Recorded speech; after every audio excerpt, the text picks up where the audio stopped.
We talked about today as Reverend, you didn't know which end was up. You just sitting up here in the mic, just prophesying in the mic. You know, sometimes you were sitting up here 3 hours early before service was up, started, sitting with oil and everything. Praying in tongues. Because sometimes you got to get to a place. And I remember when the Spirit of the Lord spoke to us and told us to go to holy ground. He said, move up to holy ground. He said, shut the church down on Sunday. I said, what? I said, how? And before I could get how, he says, now you already know. Just fulfill what I said. Do what I said. You're walking around the mountain. And then after that, he told me to put my robe on. I think I wore my robe every day for about a year. I had no common clothes. I was there teaching a couple people. And one day while I was home at the EOR in Tuxedo, the Spirit of the Lord says, I want you to move in on the property. I said, it's not a decent place to live in up there, Lord. I mean, year round. He says, move in the property. He said, I want you to bury your spirit into the property.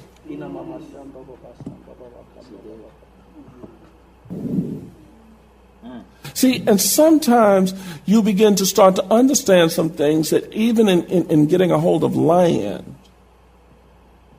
there's sometimes certain rituals need to be performed.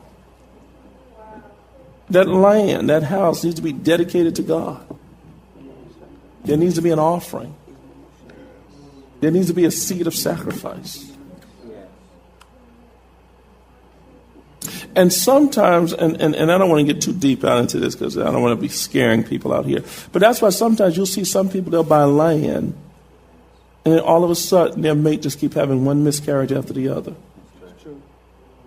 And the reason being is because it's like the earth is demanding a sacrifice. And he keeps taking the sacrifice. Keeps pulling the sacrifice.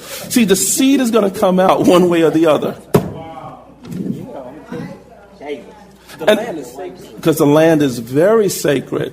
And see, and that's why we've got to, and that's why the prophets have got to get the mind of God. We began to tell, when we had a service here, and I don't know if y'all remember, some years ago, we anointed people here about real estate. There's about 7 or 8 people we anointed.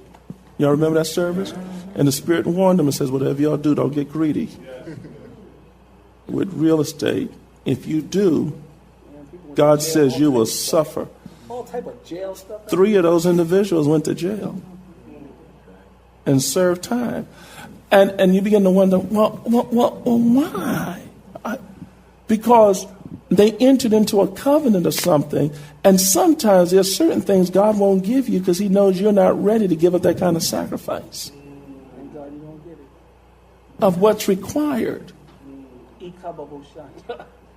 See, the question is, can you be trusted? Well, let's see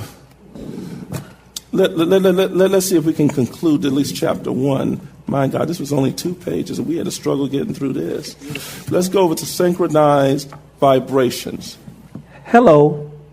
Jacob, who is resting his head on Bethel, a pillow, a hard place, the house of God, who is having visions or moving in intercession, Jacob sees a ladder, and what is going up and down that ladder? Angels, messengers, thoughts and vibrations are changing from matter to spirit and from spirit to matter. Every thought and every prayer send a vibration that will bring forth a form. Good. Every thought. Now let me just say this. Every thought is a prayer. Remember, I wrote this book in the 90s, the late 90s. This is the book which started my turning point into metaphysics, started my turning point into deeper levels of spirituality. When thought comes, form appears. Everybody say with me, when thought comes, form appears. When thought comes, form appears. That's why Reverend Run says, when he has certain thoughts. Another thing that blessed me about Reverend Knight is, he said when he first got the palace, he had never gotten nothing that large before, for a 5,000-seat auditorium up there on Broadway. He says they showed him the electric bill, and he yelled at them. He said, don't ever in your life ever show me this electric bill again. When those TV lights and everything lit up in there and they were having service. You know, people, like to be carriers of bad news. Pastor, yeah, I thought you should know the electric bill here, okay? And he said, because he felt something get a hold of him. Because, see, once that fear grips you, he would have shut down his show. He would have been so concerned about, well, maybe we don't need to do TV. It would have brought him out of what he was focused on. And would have focused him on work. He told him, don't ever.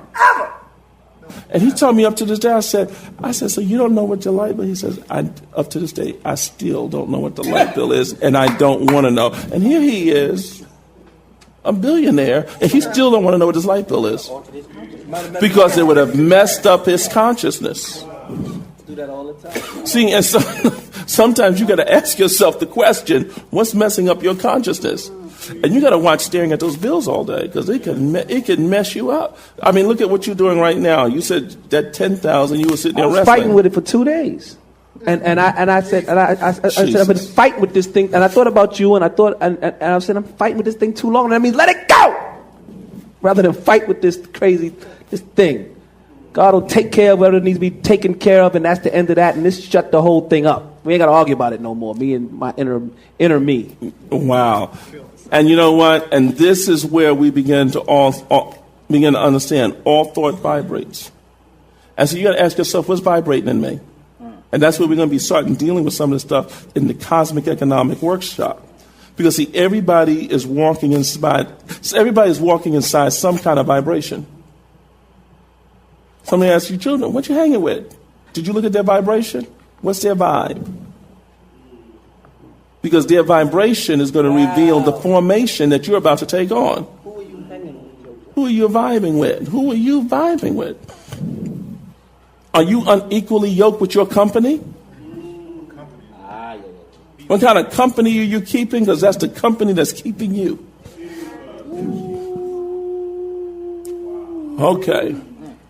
So every time you pray, you're vibrating. What are you forming? You're forming something. What have you already formed? Look at yourself. That is what you have formed. You formed your life. To be honest with you, your parents did not form you. I know you've been wanting to blame them. Now we're going to release the blame at them. You formed yourself. They couldn't make you do anything. Your parents desired you to excel. They desired perfection in your life, but you refused. You decided to fail in English. You decided to do drugs. You decided to indulge in premarital sex. You decided to elope. You decided to be an alcoholic. Mama and daddy were not there. They had nothing to do with the decisions that you made. You formed your life on your own. Confess, I am what I formed. Stop pointing the finger. Read the last paragraph. If we want to be influential people, we must start influencing ourselves. But we must steer the power of influence in the right direction. If you're going to be influential, you're going to have to work on influencing yourself. Until you can influence yourself, you can't influence others. My God. So, in closing, what vibration are you carrying? And this is the embodiment of mind. When you get a chance, work on the questions and answers. And the next time we come together, we're going to be dealing with the hidden power of thoughts. Some people don't know that they got hidden power in them, called thoughts. The hidden power of thoughts. Stay with us. We'll be right back, and we got to prophesy to some people.